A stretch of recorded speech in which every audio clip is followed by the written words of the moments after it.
Hello बच्चों, welcome to Pathak classes again. My name is Manojit Pathak and आज जो हम टॉपिक करने वाले हैं वो है आपका electric field intensity on axial line due to electric type. ठीक है, तो आज का टॉपिक जो है वो है आपका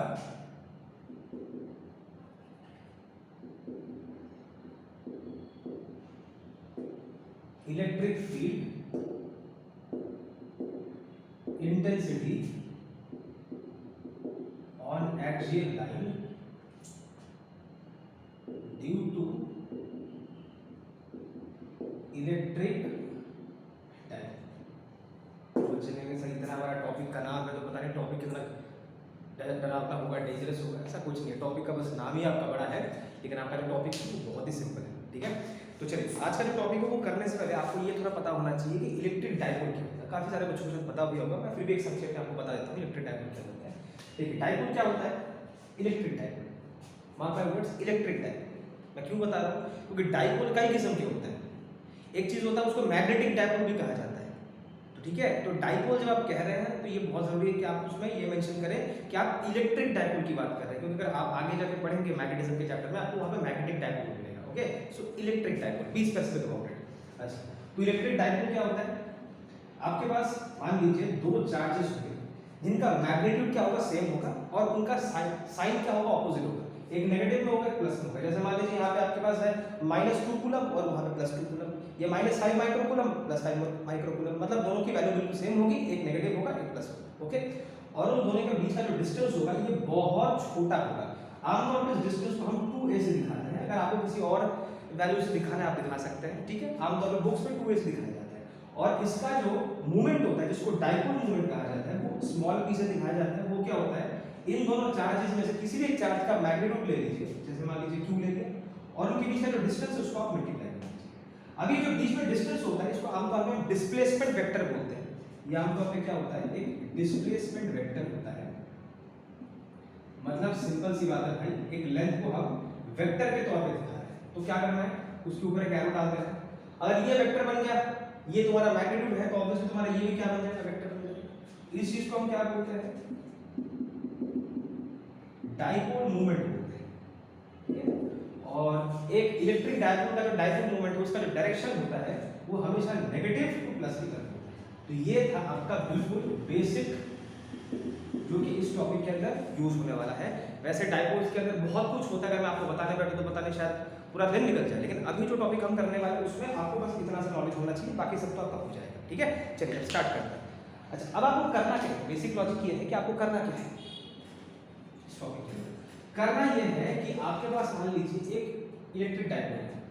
मान लीजिए यहाँ पे -2 है और यहाँ पे आपका +2 है।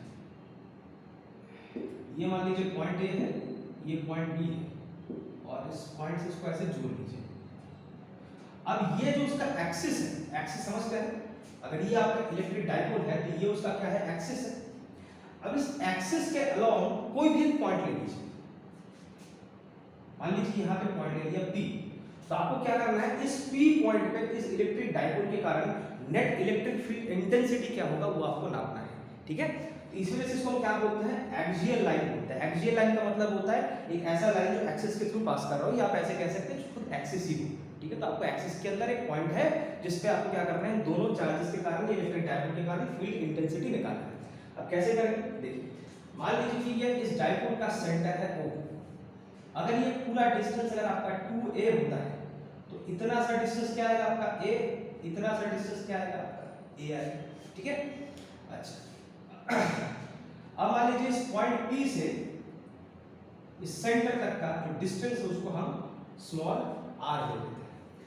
अच्छा, अगर आपको पता हो पॉजिटिव चार्ज जो होता है वो अपने इलेक्ट्रिक फील्ड लाइंस जो होते हैं उसको बाहर की तरफ डायरेक्ट करता है, और नेगेटिव जो चार्जेस होते हैं उनके इलेक्ट्रिक फील्ड लाइंस अंदर की तरफ डायरेक्ट होते हैं। ठीक है, जैसे मान लीजिए अगर आपके पास प्लस चार्ज है उसके इलेक्ट्रिक फील्ड लाइंस बाहर की तरफ रेडिएट आउट होंगे, और अगर आपके पास नेगेटिव चार्ज है तो उसके इलेक्ट्रिक फील्ड लाइंस अंदर की तरफ रेडिएट इन होंगे। ठीक है, इनवर्ड्स की तरफ होता है ओरिएंटेड, और इसका ओरिएंटेशन बाहर की तरफ होता है। तो उस हिसाब से देखा जाए इस चार्ज के कारण जो यहाँ पे आपके A पे जो कि नेगेटिव चार्ज, इस जगह पे तुम्हारा इलेक्ट्रिक फील्ड इंटेंसिटी क्या आएगा? इसकी तरफ आएगा, इसकी तरफ आएगा। मान लीजिए इसको आपने नाम दे दिया E1। ओके। और मान लीजिए इसके कारण ये आपका पॉजिटिव चार्ज, तो इस पॉइंट पे इलेक्ट्रिक फील्ड क्या आएगा, इसके कारण बाहर की तरफ जाएगा, ये तो पॉजिटिव चार्ज है, इसमें से इलेक्ट्रिक फील्ड लाइन क्या होगा, बाहर की तरफ जाएगा, और ये नेगेटिव था इसकी तरफ आता है, तो इसके कारण बाहर की तरफ जाएगा, तो इस पॉइंट पे इलेक्ट्रिक फील्ड किधर की तरफ होगा, इधर की तरफ। जिस पॉइंट पे इलेक्ट्रिक फील्ड इंटेंसिटी की डायरेक्शन इधर की तरफ होगा, जिसको हमने E2 से नाम दे दिया, और इसके कारण इस जगह पे इधर की तरफ होगा, जिसको हमने E1 से नाम दे दिया। तो हम क्या करेंगे, सबसे पहले इस जगह पे दोनों चार्जेस के कारण जो अलग-अलग इलेक्ट्रिक फील्ड इंटेंसिटी बन रहा है, एक E1 और E2 को कैलकुलेट करेंगे, फिर आगे जाके बताऊंगा क्या करना है। किसी पर्टिकुलर पॉइंट पे जो आपको इलेक्ट्रिक फील्ड निकालना है तो उसका फॉर्मूला क्या होता है, जैसे मान लीजिए यहाँ पे आपका चार्ज है और ये डिस्टेंस आपका r है, और इस जगह पे आपको इलेक्ट्रिक फील्ड इंटेंसिटी निकालना है, तो फॉर्मूला क्या होता है, इलेक्ट्रिक फील्ड इंटेंसिटी का उस पर्टिकुलर पॉइंट पे कैपिटल K जो कि इलेक्ट्रोस्टैटिक कांस्टेंट होता है, जिसको हम 1/4 पाई एप्सिलॉन नॉट बोलते हैं। फिर ये जो आपका सोर्स चार्ज होता है, इनको क्या बोलते हैं, सोर्स चार्ज बोलते हैं, ठीक है, और यहां से लेके यहां तक का जो डिस्टेंस है उसका स्क्वायर, ये होता है बेसिक फॉर्मूला। ओके, हमें पता है।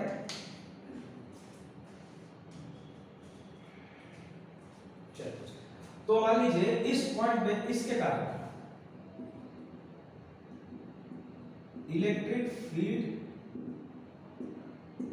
intensity at P due to minus Q at A, इस A के कारण यहाँ पे तुम्हारी इलेक्ट्रिक इंटेंसिटी क्या बनेगी। अब ध्यान से देखिए, इसको हमने नाम दिया था क्या, इसके कारण जो आ रहा था वो था आपका E1। अच्छा, इलेक्ट्रिक इंटेंसिटी का फॉर्मूला क्या होता है, कैपिटल K जो कि 1/4 पाई एप्सिलॉन होता है, वो बाद में हम रिप्लेस कर देंगे। फिर वो जो चार्ज होता है, अच्छा और एक चीज, इलेक्ट्रिक इंटेंसिटी का जो फॉर्मूला होता है, यहाँ पे जो चार्ज होता है, इस चार्ज का हम मैग्नीट्यूड लिखते हैं, मतलब अगर प्लस है तो प्लस ही लिखेंगे, और अगर माइनस है तो माइनस ही लिखेंगे। ये जो साइन होता है इसमें मैथमेटिक्स में उसको मॉड्यूलस फंक्शन बोलते हैं। उसका मतलब होता है अंदर अगर कोई चीज होगा उसको प्लस करके निकालेगा, मतलब मुद्दे की बात है मुझे प्लस वैल्यू लेना है, अगर प्लस है तो प्लस ही निकलेगा, नेगेटिव है तो वो भी प्लस करके निकल जाएगा। अब ये जो यहाँ पे चार्ज वो नेगेटिव है, उसका हमें क्या लेना है, मैग्नीट्यूड लेना है, मतलब मॉड फंक्शन के अंदर से लेना है, तो क्या बन जाएगा आपका, प्लस बन जाएगा। अब नीचे क्या करना होता है, उस पॉइंट से उस चार्ज तक का डिस्टेंस। अब देखिए यहाँ से यहाँ तक का डिस्टेंस क्या है, हमें पता है सेंटर तक का जो डिस्टेंस r है, और यहाँ से यहाँ तक का डिस्टेंस क्या आपका a है, ठीक है a है, तो ये पूरा डिस्टेंस क्या आ गया आपका r प्लस a का होल स्क्वायर। अगर आपको डायरेक्शन देना है, देखिए अगर आपको डायरेक्शन नहीं देना है तो मत दीजिए, लेकिन अगर आप यहाँ पे वेक्टर का साइन दे रहे हैं तो आपको डायरेक्शन मेंशन करना चाहिए। डायरेक्शन कैसे मेंशन करते हैं, या तो कोई यूनिट वेक्टर मेंशन कर दीजिए, या तो आप सेंटेंस के फॉर्म में लिख दीजिए कि आपका इलेक्ट्रिक फील्ड किधर की तरफ डायरेक्टेड है, इधर की तरफ। इसको आप लिख सकते हैं along PA, BA भी लिख सकते हैं, ये PB भी लिख सकते हैं, बस आपको इधर की तरफ लिखना है तो आप इसको लिख सकते हैं PA। अच्छा चलिए, अब इस पॉइंट पे इस चार्ज के कारण जो इलेक्ट्रिक फील्ड बनेगा वो देखेंगे, जो कि आपका क्या है E2, electric field intensity at P due two plus Q charge at B, इसके कारण आपका क्या बनेगा, E2 को आप लिख सकते हैं कैपिटल के चार्ज का आपको मॉड्यूलस फंक्शन लेना है। अब आपको ये डिस्टेंस चाहिए, देखिए ये डिस्टेंस आपका क्या है, इतना सा डिस्टेंस हमें पता है r है, और इतना सा डिस्टेंस हमें पता है a है, तो ये जो डिस्टेंस आएगा वो क्या आ जाएगा r माइनस a, और यहां से लेके यहां तक जो पूरा डिस्टेंस है वो आपका क्या था r प्लस a था, ये आपका r माइनस a है, तब क्या लिखोगे r माइनस a का होल स्क्वायर। अगर आपको वेक्टर का साइन नहीं देना है तो मत दीजिए, लेकिन अगर आप वेक्टर का साइन दे रहे हैं तो यहाँ पे आपको डायरेक्शन भी मेंशन करना जरूरी है। क्या लिखेंगे, इसका डायरेक्शन देखिए किधर की तरफ, उधर की तरफ, तो आप ए भी लिख लीजिए, ए भी लिख लीजिए, बी भी लिख लीजिए, बात एक ही बता रहा है, उधर की तरफ भी बता रहा है। चलिए मैं लिख लेता हूँ along it। चलिए अब देखिए हमें क्या पता है, एक पॉइंट पे जब कई सारे चार्जेस के कारण, मल्टीपल चार्जेस के कारण जब इलेक्ट्रिक फील्ड इंटेंसिटी गैदर होता है तो हम उस पॉइंट पे टोटल इलेक्ट्रिक फील्ड इंटेंसिटी कैसे निकालते हैं, जितने भी सारे चार्जेस के इलेक्ट्रिक फील्ड इंटेंसिटी थे उनके मैग्नीट्यूड्स को हम अलजेब्रिकली ऐड अप करते हैं, यही करते हैं। तो अगर इस पर्टिकुलर पॉइंट पे दोनों इलेक्ट्रिक फील्ड इंटेंसिटी का मैग्नीट्यूड निकालना है टोटल, तो क्या करते हैं, दोनों के मैग्नीट्यूड्स को ऐड अप करते हैं। So total electric field intensity at P, तो क्या आ जाएगा, टोटल को लिख सकते हैं। देखिए हम यहाँ पे अभी सिर्फ मैग्नीट्यूड को ऐड कर रहे हैं, डायरेक्शन की बात हम बाद में करेंगे, ठीक है। देखिए अगर आप डायरेक्शन करना भी चाहते हैं तो आप एक बात को ध्यान से देखिए, अगर हम इन दोनों को चेक करें, सिर्फ इनके मैग्नीट्यूड्स को देखिए, ध्यान से देखिए, सिर्फ इनके मैग्नीट्यूड्स को देखिए, उसके लिए आपको डायरेक्शन नहीं देखना, सिर्फ ये वैल्यू देखना। ध्यान से देखिए ऊपर का जो न्यूमरेटर है दोनों का सेम है, डिनोमिनेटर जो है ये वाला बड़ा है और यहाँ पे जो डिनोमिनेटर है वो आपका क्या है, छोटा है। देखिए r माइनस एक छोटा है, r प्लस एक बड़ा है। अगर आपको पता हो एक फ्रैक्शन जो होता है उसमें न्यूमरेटर अपॉन डिनोमिनेटर होता है। डिनोमिनेटर जो होता है फ्रैक्शन के साथ इनवर्सली प्रोपोर्शनल होता है। उसका मतलब क्या है, अगर डिनोमिनेटर अगर मान लीजिए आपका n जो है वो फिक्स्ड है, डिनोमिनेटर अगर आपका बड़ा होता है तो फ्रैक्शन क्या हो जाता है, छोटा हो जाता है। और अगर डिनोमिनेटर छोटा हो जाता है तो फ्रैक्शन आपका बड़ा हो जाता है। होता है कि नहीं होता? अब देखिए यहाँ पे डिनोमिनेटर इन दोनों में से बड़ा है तो इसका फ्रैक्शन जो है क्या हो जाएगा, आपका छोटा हो जाएगा। तो ये वैल्यू आपका छोटा है और ये वैल्यू यहाँ छोटा है तो ये वैल्यू आपका क्या हो गया, बड़ा हो गया। तो टेक्निकली स्पीकिंग आपका जो E1 है, यहाँ पे जो आपका E1 है उसका जो मैग्नीट्यूड है वो E2 के मैग्नीट्यूड से क्या है, छोटा है, या E2 का मैग्नीट्यूड जो है वो क्या है, आपका बड़ा है।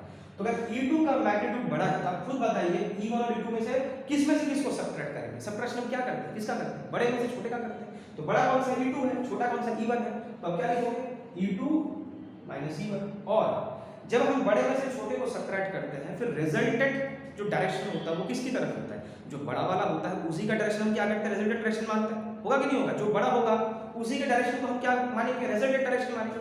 अब इन दोनों में से बड़ा कौन सा है, E2 बड़ा है, तो रिजल्टेंट जो डायरेक्शन आएगा इलेक्ट्रिक फील्ड वो किधर आएगा, इधर की तरफ आएगा, वो इधर की तरफ आएगा।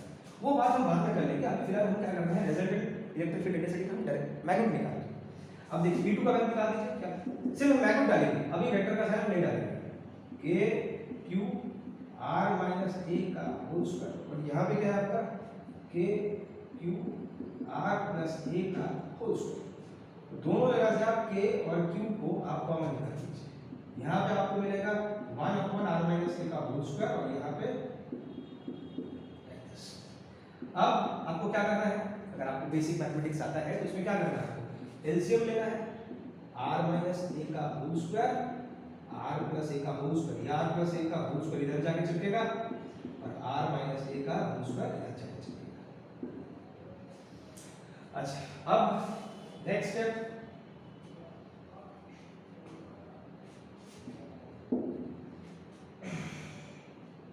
इसको a plus b whole square का फॉर्मूला में खोल लीजिए तो क्या आ जाएगा, r square a square 2ar। इसको खोल लीजिए, ये क्या आ जाएगा, r square plus a square minus 2। अगर इस ब्रैकेट को मैं खोल दूं अंदर के सारे साइड क्या हो जाएंगे, उलट जाएंगे, ऑपोजिट हो जाएंगे। और देखिए अगर मैं यहाँ पे होल स्क्वायर को ले लेता हूँ ऐसे तो r माइनस a और r प्लस a पर क्या बन जाएगा, a minus b a plus b के अलजेब्रिक फॉर्मूले से क्या आ जाएगा, r square minus a square. अगर आप होल स्क्वायर को ऊपर ले लेते हैं कॉमन। अच्छा अब यहाँ पे क्या क्या कट रहा है, देखिए r स्क्वायर कट गया, a स्क्वायर कट गया, बचा क्या K Q 2ar पर क्या बन जाएगा 4ar और नीचे आपका हो गया r स्क्वायर a स्क्वायर। देखिए आपका जो डेरिवेशन है काफी हद तक यहाँ पे खत्म है, काफी हद तक खत्म है, लेकिन बस इसमें एक चीज बाकी रह गया। मैं पहले बता दूं ये जो आपका फॉर्मूला है ये अभी तक ठीक ही है। अब इसमें आप एक काम कर सकते हैं, ये जो 4 है इस 4 को आप तोड़ सकते हैं, यहाँ पे आप 2 लिख दीजिए और यहाँ पे 2 लिख दीजिए। तोड़ सकते हैं कि तोड़ सकते हैं, 2 into 2 4 ही तो होता है। अब बोलेंगे सर ये आपने ऐसा क्यों किया, देखिए ये जो Q into 2a होता है, मैंने आपको स्टार्टिंग में बोला था डाइपोल मूवमेंट जो होता है एक इलेक्ट्रिक डाइपोल का वो क्या होता है Q into 2a। अगर हम वेक्टर का साइन नहीं दें तो अलग बात है, नहीं देंगे तो बस यहाँ पे मत डालो, तो पीसफुल का क्या है Q into 2a। तो ये जो आपको Q into 2a दिख रहा है उसको आप क्या लिख सकते हो, डाइपोल मूवमेंट। अभी ऊपर डायरेक्शन नहीं दे रहा है क्योंकि सारा कुछ मैग्नीट्यूड पे काम चल रहा है। तो ये जो आपको फॉर्मूला मिल रहा है, अगर आपसे कोई कहता है कि electric field intensity on axial line due to electric dipole क्या होता है, सही बात है तो यही होता है, इसमें कोई चेंज नहीं आएगा, यही होता है। लेकिन इसमें क्या होता है, हम आगे जाके एडजस्टमेंट करते हैं, एक्स्ट्रा एडजस्टमेंट। वो क्या होता है और वो क्यों होता है, देखिए इलेक्ट्रिक डाइपोल के बीच में डिस्टेंस होता है ना, ये जो 2a होता है ये आपका बहुत छोटा होता है, बहुत छोटा होता है। क्योंकि देखिए इलेक्ट्रिक डाइपोल का जो कॉन्सेप्ट होता है ना ये क्वांटम लेवल पे किया जाता है, जहाँ पे दो एटम्स के बीच में, दो मॉलिक्यूल्स के बीच में, ठीक है, दो पेयर ऑफ मॉलिक्यूल या दो पेयर ऑफ एटम, इनको हम डाइपोल्स की तरह ट्रीट करते हैं। अब खुद सोच के देखिए एटॉमिक लेवल पे, क्वांटम लेवल पे दो एटम्स के बीच में डिस्टेंस क्या होता है, दो मॉलिक्यूल्स के बीच में डिस्टेंस क्या होता है, एक्सट्रीमली छोटा होता है, वो आप इमेजिन भी नहीं कर सकते। तो ये जो डिस्टेंस होता है ये बहुत छोटा होता है और ये जो r डिस्टेंस है सेंटर से ये बहुत बड़ा होता है। तो टेक्निकली स्पीकिंग आपका जो 2a है वो आपका r से बहुत छोटा है। अगर कोई चीज एक्सट्रीमली छोटा होता है, मैंने ये आपको पहले की वीडियोस में भी मेंशन किया था, यहाँ पे दोबारा मेंशन कर रहा हूँ। देखिए अगर 2a r से छोटा होता है तो a तो r से और भी छोटा होगा, क्योंकि a तो 2a का आधा है। अब कोई चीज जब बहुत ज्यादा छोटा होता है, मैं छोटे का मतलब ये नहीं करेगा वो नेगेटिव में चला जाएगा, लेकिन अगर काफी छोटा होता है, जैसे मान लीजिए 0 पॉइंट समथिंग समथिंग, तो जब कोई चीज 0 पॉइंट समथिंग समथिंग कुछ होता है, छोटा होता है, अगर उसका आप हायर पावर करते हो तो वो और छोटा हो जाता है। एग्जांपल अगर आपको करके दिखाऊं, अगर मान लीजिए 0.1 है, अगर उसका आप स्क्वायर करते हो तो क्या आता है 0.01, अगर आप क्यूब कर देते हो तो 0.001, तो आप खुद देखिए जब कोई वैल्यू बहुत छोटा होता है उसका जब हायर पावर करते हो वो और छोटा हो जाता है। तो और जब कोई वैल्यू बड़ा होता है, जैसे मान लो 1 के ऊपर कोई है, जैसे 2 है 3 है, उसका अगर आप हायर पावर करते हो तो वो बढ़ जाता है। मतलब छोटे के ऊपर हायर पावर डालो तो और छोटा हो जाता है, बड़े के ऊपर हायर पावर डालो तो और बड़ा हो जाता है। अब यहाँ पे आपका जो a है वो तो आपका बहुत छोटा है r के कंपैरिजन में, है कि नहीं? तो अगर उसका आप स्क्वायर कर रहे हो वो तो और भी छोटा है। अब वो इतना छोटा होता है इसको आप नेगलेक्ट ही कर सकते हैं, मतलब आप लिख सकते हैं आपका जो r है वो आपके a से बहुत ज्यादा बड़ा है, therefore r square minus a square, सिर्फ r square minus a square जो वैल्यू है उसको आप नियरली इक्वल टू क्या लिख सकते हैं, r स्क्वायर लिख सकते हैं, नहीं लिख सकते? तो मान लीजिए इसको आप सिर्फ r स्क्वायर लिख देंगे, a स्क्वायर को हटा देंगे तो क्या आ जाएगा, r स्क्वायर के ऊपर स्क्वायर, मतलब आ जाएगा r की पावर पर 4 आ जाएगा, मतलब आप इसको लिख सकते हैं 2kpr r के पावर 4। अब इससे इसको काट दीजिए तो आपका क्या आ गया 2p, यहाँ पे k और यहाँ पे r क्यूब। इस k को अगर आप हटा देते हैं तो आप लिख सकते हैं 4 pi epsilon naught r cube. ये जो है ये आपका आ गया इलेक्ट्रिक फील्ड इंटेंसिटी का value on axial line due to an electric dipole. इसको नोट डाउन कर लीजिए।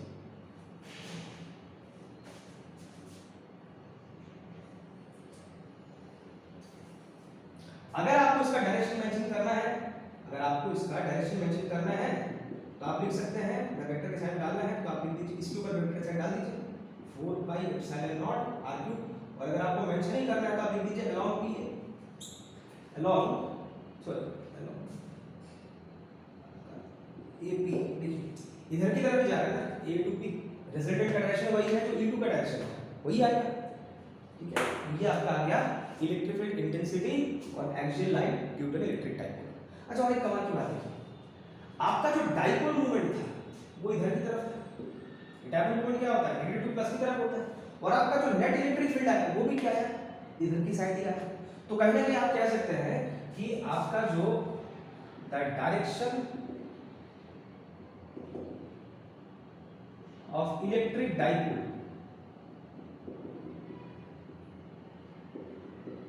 coincides